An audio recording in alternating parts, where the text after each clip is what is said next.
Alhamdulillah Rabbil Alamin. Wassalatu wassalamu ala ashrafil anbiya wal mursalin Sayyidina wa habibina wa syafi'ina wa nuri qulubina Muhammad Habibi Rabbil Alamin wa imamil ghurril muhajjalin wa ala alihi wa sahbihi ajma'in. Subhanaka la ilma lana illa ma 'allamtana innaka antal alimul hakim. Rabbi shrah li sadri wa yassir li amri wahlul 'uqdatam min lisani yafqahu qawli, amma ba'du. Yang sama-sama kita hormati, kita muliakan, kita cintai, kita banggakan para alim ulama, para guru-guru kita, para kiai, para habaib, wabil khusus sahabat orang tua kami, yaitu Kiai Nur Khalis Mustari, Ya Rahmat Fendi, dan juga semua para alim, dan yang saya hormati, saya muliakan para pejabat baik sipil maupun militer yang berhadir, yang mewakili mereka, yaitu anggota DPRD Pasuruan sekaligus sekretaris NU Pasuruan Bapak Dian, dan semua pengurus Subuhan Al-Bushrah, khususnya ketuanya yaitu Habib Zainal Abidin Al-Hasni hafidhahumullah. Dan alhamdulillah spesial pagi hari ini karena imam baca wiridnya itu adalah Ustadz Anis. Beliau adalah putra daripada Kiai Mahmud yang biasa pertama kali baca, yang sekarang beliau sedang sakit, yang kita doakan semoga beliau diberikan kesembuhan oleh Allah Ta'ala, dan semoga putranya ini oleh Allah Ta'ala diberikan rahmat anugerah sehingga beliau yang lulusan pondok di Tebu Ireng sana di Jombang, semoga beliau dikasih istri yang solehah. Sampai sekarang belum dapat pasangan soalnya, semoga berkatnya baca wirid, insya Allah beliau dapat pasangan yang solehah insya Allah. Dan semoga kita semuanya dipanjangkan usianya, disehatkan badannya, dimudahkan segala urusannya, dibahagiakan di dunianya dan akhiratnya. Amin ya rabbal alamin. Pada pagi hari ini patut kiranya untuk kita panjatkan puja dan puji syukur kita kehadirat Allah Ta'ala, karena kita alhamdulillah bisa sholat jamaah bersama-sama, kemudian kita baca wirid bersama-sama, lalu kita sekarang sedang kajian bersama-sama mengkaji ilmunya Nabi kita Muhammad SAW, mencari solusi dari permasalahan kita di dunia ini. Dan termasuk pada pagi hari ini kita menseminarkan sebuah tema, di mana tema ini adalah sebuah tema yang mungkin hampir seluruh di antara pasangan pasti merasakannya. Ketika pasangan sudah tidak sejalan baik itu secara halus maupun secara kasar, tidak sejalan sesuatu yang kecil terasa atau yang besar, tidak sejalan sampai melanggar perintah agama, ataupun tidak sejalan karena tidak satu selera dan sebagainya. Banyak hal, tapi yang pasti adalah antara manusia satu dengan manusia yang lainnya itu adalah orang lain. Nah ini yang pertama kali yang harus kita pahami, supaya kita sadar bahwasanya bukan cuma orang itu, bukan cuma orang kedua itu, bukan cuma tetangga kita itu, bukan cuma kerabat kita itu, bukan cuma si fulan itu dan si fulana itu yang punya permasalahan rumah tangga itu, tapi kita pastikan kita semua senasib. Kenapa demikian? Dan kenapa saya katakan demikian? Karena memang Allah Ta'ala menciptakan manusia itu untuk diuji, untuk dicoba. Cuma cobaannya itu berbeda-beda. Ada yang cobaannya dengan orang tuanya. Orang tua cobaan dia, Orang tua macam-macam. Ada orang tua yang tidak mengerti ehwal keadaan anaknya, nggak bisa mengerti dengan sifat-sifat anaknya, sehingga dia tidak bisa melakukan sebuah interaksi yang bijak dengan anak-anaknya. Ada yang semacam itu. Ada pula anak yang menjadi ujian bagi orang tuanya, ada juga pasangannya yang menjadi ujian baginya, ada yang kerabatnya, ada yang dari kesehatannya, ada yang dari finansialnya, ada yang pertamanya senang, bahagia, lalu kemudian Allah uji dengan kesehatannya, akhirnya sakit, begitu sakit diuji, masih setia atau tidak. Nah, ini ada sesuatu yang harus kita jalani. Oleh karena itu maka sebelum kita itu menjalaninya dan kita sedang menjalaninya atau akan menjalaninya, yang pasti kita sudah menjalaninya atau sedang menjalaninya atau akan menjalaninya, sesuatu yang tidak sejalan dengan pasangan kita itu, pastikan bahwasanya bukan cuma dia, bukan cuma kamu, tapi kita semua seperti itu. Yang muda, yang setengah tua, yang tua, semuanya juga begitu. Tadi sudah disampaikan, jangankan kita, manusia super, manusia spesial, Nabi kita Muhammad SAW aja diuji dan dicoba dengan cobaan terkait dengan istrinya. Nah, jadi ujian dan cobaan itu Bapak, bukan harus kita mendapatkan pukulan, harus kita mendapatkan sepakan, harus kita mendapatkan cercaan, hinaan dan sebagainya, tidak. Tapi sesuatu yang membuat kita dongkol, membuat kita galau, membuat kita kepikiran, sampai kita tidak bisa tidur, sampai kita terhenyak karena kata-kata, karena keadaan dan sebagainya, itu sudah ujian dan cobaan itu. Tapi pastikan yang pertama tadi, satu, bukan cuma dia, bukan cuma kamu, bukan cuma kita, tapi kita semuanya.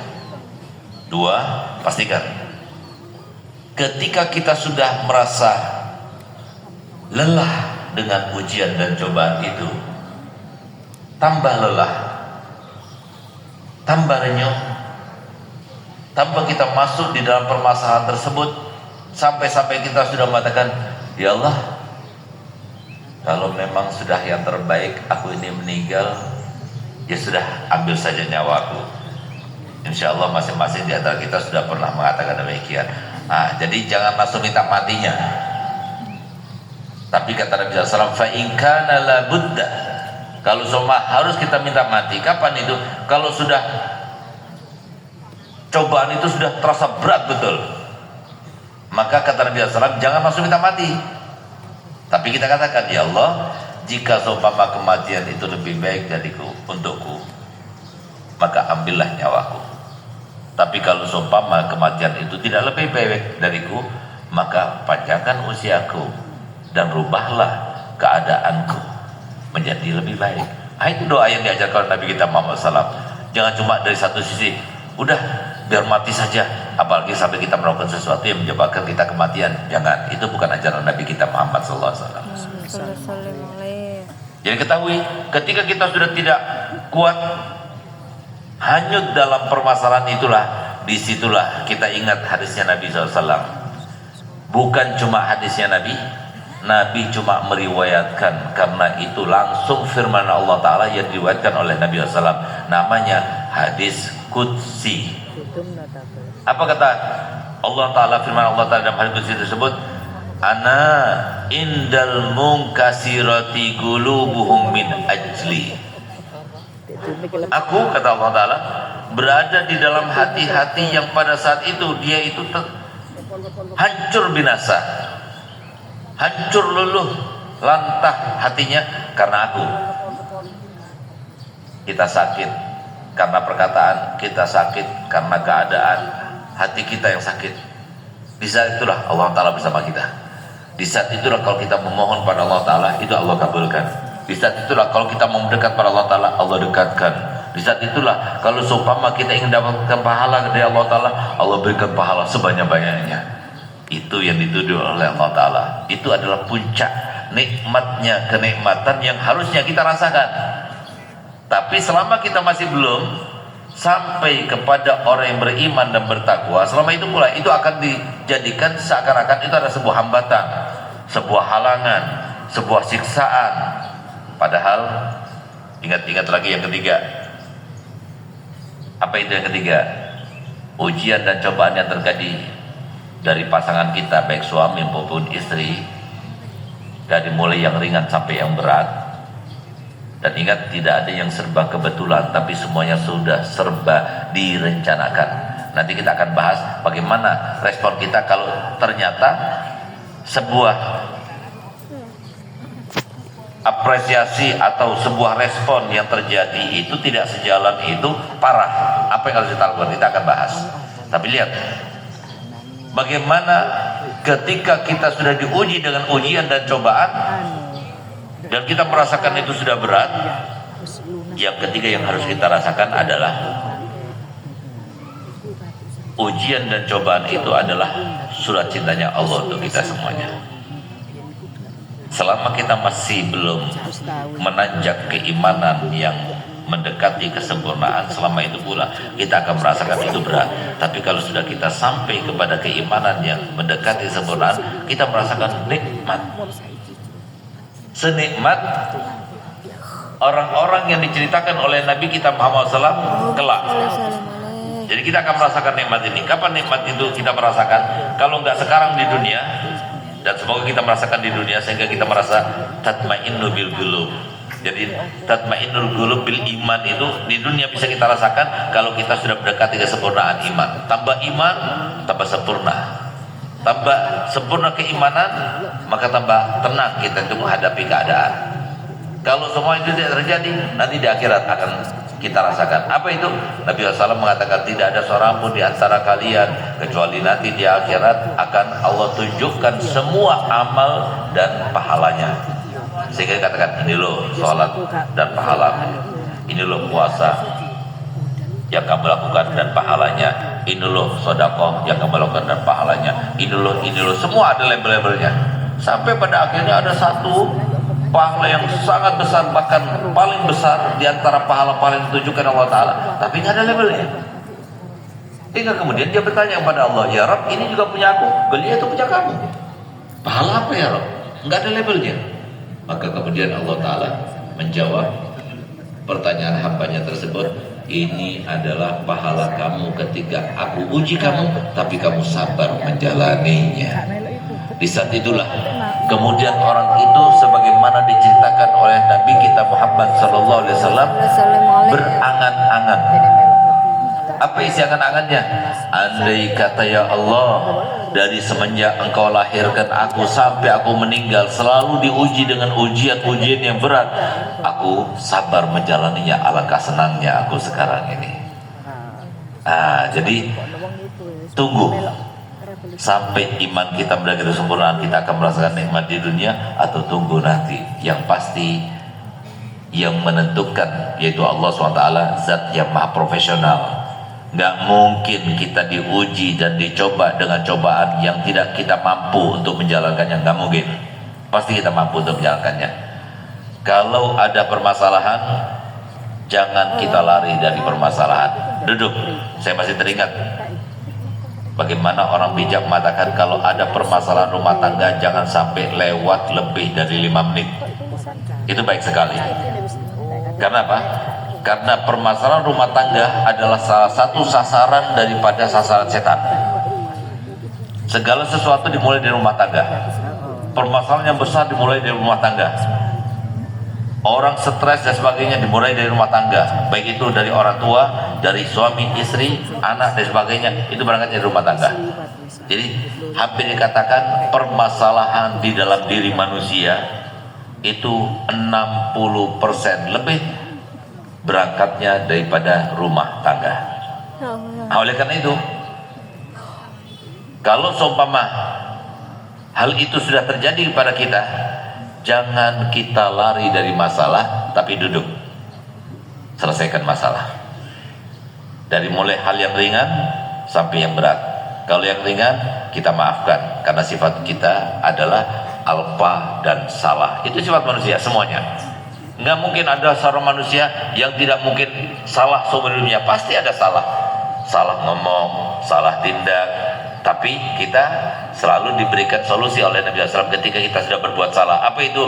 Kullu bani Adam khata wa khairul khata'in at-tawwabun. Setiap Bani Adam itu selalu bersalah, tapi sebaik-baik yang bersalah itu adalah ketika dia tahu bersalah, dia cepat memperbaiki. Kalau kepada manusia dia perbaiki, minta maaf, kembalikan haknya. Tapi kalau kepada Allah Ta'ala, dia perbaiki dengan dia meminta ampun kepadanya dan bertobat. Itu caranya. Nah, oleh karena itu, kalau soal permasalahan itu berat, nah ini sekarang kayak gimana berat itu? Baik itu dari suami datangnya ataupun dari istri datangnya. Suami selingkuh, istri sampai selingkuh, itu adalah berat. Suami selingkuh sampai dia itu melakukan perzinahan, begitu pula istri selingkuh sampai melakukan perzinahan.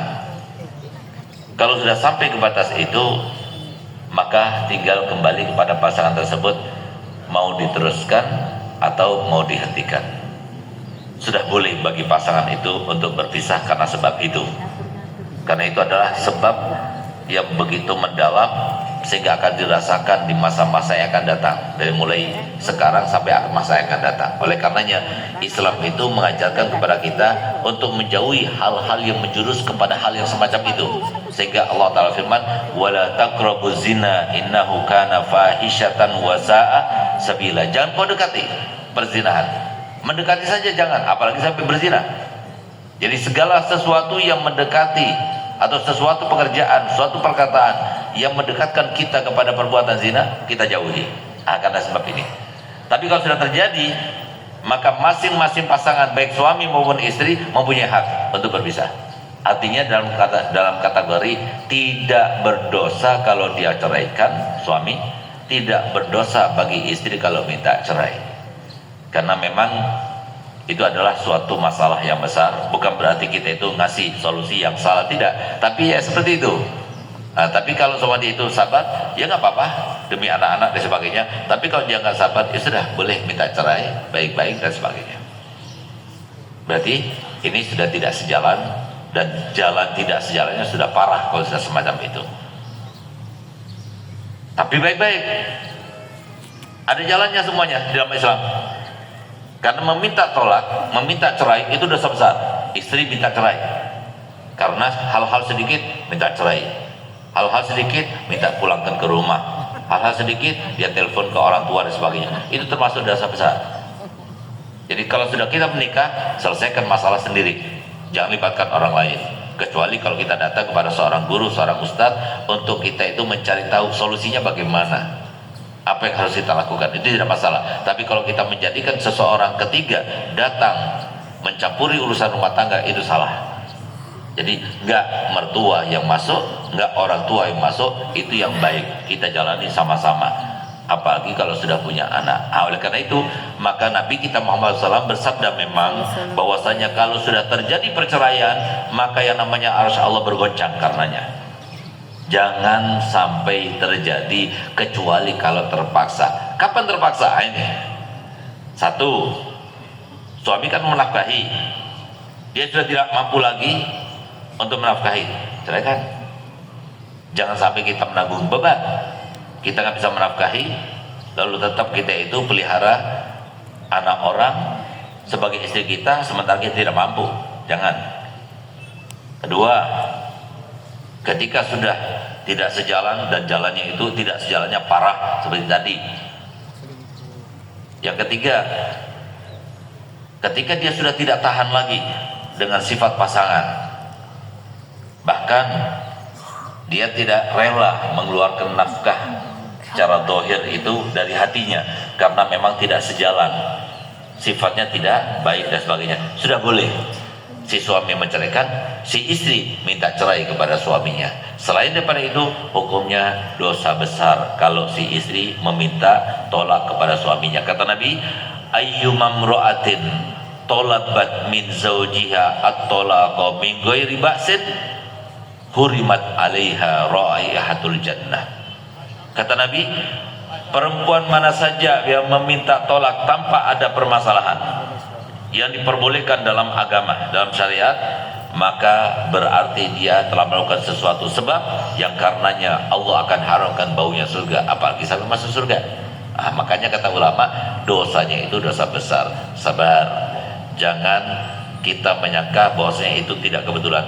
Itu kebetulan, tidak ada yang kebetulan di sisi Allah. Ini adalah sebuah perencanaan Allah untuk menguji kita sabar atau tidak. Jalani. Dan ingat, suami orang lain, istri orang lain, orang tua orang lain, anak-anak orang lain, kita yang diuji. Mereka semuanya itu fungsinya cuma ada dua. Selalu saya sampaikan pada antum semuanya, fungsi daripada jamaah al-busyra ini, busyrawan dan busyrawati, yang selain kita sendiri itu adalah fungsinya dua. Satu, ujian, bahan ujian daripada Allah, baik itu suami, istri, kerabat, tetangga dan sebagainya. Yang kedua, sebagai saksi daripada Allah. Kita akan dimintai persaksian oleh Allah Ta'ala bagaimana kita semuanya. Kalau kita disaksikan dengan kebaikan, berarti kita orang baik. Tapi kalau kita disaksikan dengan tidak kebaikan, berarti kita bukan orang baik. Itulah fungsi daripada manusia. Tapi yang pasti nggak ada seorang pun di antara kita kecuali pasti diuji dan dicoba. Jadi yang sabar menjalaninya. Jangan sampai punya pikiran, camkan, dengarkan baik-baik saudaraku semuanya, lebih baik cerai, cari pasangan yang baru, mungkin lebih membahagiakan. Itu sesuatu yang sangat jauh untuk kita raih, apalagi kalau sudah punya anak. Pertimbangkan, nggak ada seseorang yang sudah punya anak kemudian dia itu kawin lagi, lalu kemudian dia itu akan merasakan bahagia dengan ayah yang bukan anaknya dan sebagainya. Tidak. Jadi yang ada tetap dipelihara, tetap sabar sambil memohon kepada Allah, cari solusinya. Tapi kalau sudah nggak kuat, ya sudah, kayak tadi, minta sama Allah yang terbaik. Kalau memang kematian lebih baik baginya, ya sudah, ambil. Kalau seumpama kehidupan lebih baik baginya, ya silahkan kasih kehidupan. Minta pada Allah Ta'ala, tapi jangan doakan supaya dia mati, jangan gitu. Nah, itu kurang baik sama. Jadi itu bukan hak kita, itu haknya Allah. Tapi kita mendoakan kita sendiri, itu hak kita, terserah. Tapi kalau mendoakan orang lain, itu bukan hak kita. Jadi kita minta pada Allah Ta'ala yang terbaik untuk kita.